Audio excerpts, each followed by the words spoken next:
দিদি। লিখেছেন যতীন্দ্রমোহন বাগচি। বাঁশ বাগানের মাথার উপর চাঁদ উঠেছে ওই, মাগো আমার শোলক বলা কাজলা দিদি কই?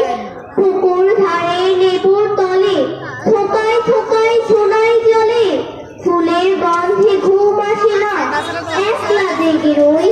মাগো আমার কোলের কাছের কাজলা দিদি কই? সেদিন হতে দিদিকে আর কেনই বানা ডাকো?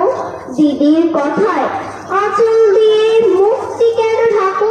খাবার খেতে আসি যখন দিদি বলে ডাকি তখন, ও ঘর থেকে কেন মা আর দিদি আসে না কো? আমি ডাকি তুমি কেন চুপচি করে থাকো? বলো মা দিদি কোথায় গেছে, আসবে আবার কবে?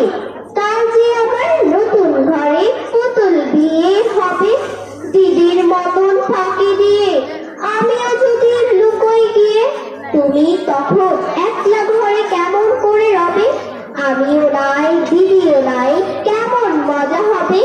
দুই চাপাতে ভরে গেছে শিউলি গাছের তল, মারা শ্যামা পুকুর থেকে আনবি যখন জল, ডালিম গাছের ডালে থাকে বুলবুলিটি লুকিয়ে থাকে, 20 টাকার উড়িয়ে মাগো ছিটতে গিয়ে ফল, দিদি এসে শুনবে যখন বলবে কি মা বল?